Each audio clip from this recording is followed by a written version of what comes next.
Margot, vous êtes avec nous. Louise, vous avez préparé une visite jusqu'à Marseille. On y est. Vous nous parlez d'une usine depuis tout à l'heure. Où est-ce qu'on va ? Alors, je suis un peu tombée dans les clichés, vous allez voir. Alors, je vais y aller à fond. Mettez-moi des cigales, s'il vous plaît. Voilà. C'est bien. Il fait chaud, vous êtes à une terrasse de café à l'ombre et vous commandez une boisson, un pastis. Je sais maintenant que vous aimez ça, avec modération, évidemment. Évidemment. Voilà, on est à fond dans les clichés, mais bon, c'est ça qui est bien.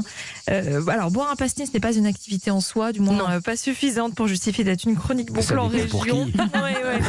Enfin, si elle fait sa chronique sur un apéro pastis, Voilà, je pense que je vais c'est léger. Voilà, je vais me faire gronder par les auditeurs. Mais sachez qu'il existe encore une usine à Marseille qui fabrique du pastis.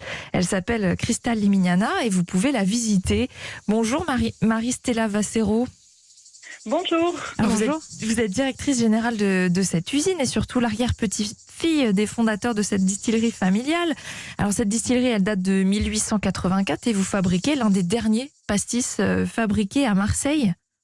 Oui, c'est ça. On est resté toujours une société 100% familiale et toujours installée à Marseille. C'est ça que vous racontez aux visiteurs, c'est l'histoire de la distillerie familiale ? Oui, on raconte l'histoire de la distillerie familiale et à travers elle, évidemment, l'histoire de notre famille qui est intimement liée à l'histoire de la Méditerranée. Donc on essaye en fait de faire un petit tour de la Méditerranée à travers nos produits essentiellement anisés. Alors, faut nous raconter un petit peu l'histoire de votre famille, justement. Comment ça se fait que ce soit arrivé à Marseille et comment vous faites pour y rester ? Alors c'est l'histoire d'un jeune Espagnol qui a quitté l'Espagne à la fin du 19e siècle pour échapper à la crise économique. Il a rejoint un cousin installé à Alger qui avait ouvert un bar. Le cousin l'a accueilli et l'a fait travailler dans le bar. Et il y avait beaucoup d'Espagnols qui étaient déjà installés et qui étaient nostalgiques de leur pays, donc l'Espagne. Et comme toutes les personnes nostalgiques, quand elles veulent se souvenir de leur pays, de leur enfance, de leur jeunesse, elles se réunissent autour d'une table. Et en fait, ce qui les réunissait, c'était l'anisette. Et voilà, donc mon arrière-grand-père a fabriqué une première bouteille. Et ensuite, en 62, à l'indépendance de l'Algérie, mon grand-père, qui avait repris lui-même la suite de son père, a racheté une distillerie marseillaise et il a recommencé l'activité. Donc en fait, aujourd'hui, on continue de fabriquer à la fois ce que mon grand-père fabriquait en Algérie et à la fois ce que la distillerie marseillaise fabriquait à Marseille. Donc c'est pour ça qu'on fait à la fois de l'anisette, on fait du pastis qui était l'anisé de Marseille et on fait aussi d'autres spiritueux comme des rhums, puisque Marseille a été une ville de rhum aussi. Ah bon Oui. Avant d'y avoir du pastis à Marseille, il y avait beaucoup de rhum. Et évidemment, on apprend aussi toutes les étapes de la fabrication. Oui, les visiteurs passent à travers les cuves et la ligne d'embouteillage et donc ça permet de voir toutes les étapes de la fabrication du pastis depuis sa conception jusqu'à sa mise en carton. Et c'est difficile de rester dans Marseille quand on a une usine aujourd'hui ?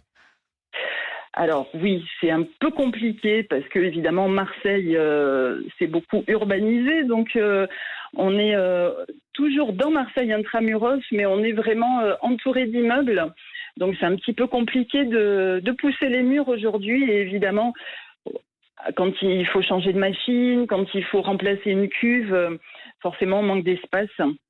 Et pourquoi vous avez eu envie d'ouvrir l'usine aux visiteurs ?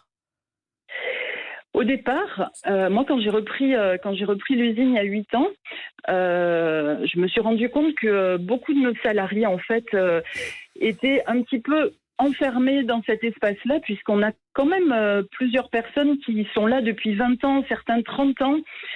Et je me suis aperçue que les gens du quartier eux-mêmes ne se rendaient pas bien compte de ce qui se passait à l'intérieur de l'usine. De l'extérieur, ça sent l'anis, on voit bien qu'il se passe des choses à l'intérieur. Mais je me rendais compte que les habitants du quartier eux-mêmes ne savaient pas vraiment qu'on fabriquait vraiment tout à l'intérieur de ces murs. Et du coup, au départ, c'était vraiment pour faire rentrer les gens du quartier et leur faire découvrir un côté insolite du quartier. Et en fait, très vite, ça a eu un succès fou. Et aujourd'hui, on accueille non seulement des Marseillais, mais des touristes à la fois français et étrangers. Puisqu'on fait la visite dans plusieurs langues. Oui, voilà. Et pour faire la visite, justement, il faut prendre rendez-vous au mois de juillet. En revanche, en août, il y a deux créneaux de visite. Hein. C'est ça. Donc on fait visiter du lundi au vendredi pendant les heures de fabrication, hein, et c'est à 14h et à 15h. Merci beaucoup. Merci Marie-Stella Vassereau de Cristal Limignana. Merci. Merci beaucoup. Voilà, Alexandre.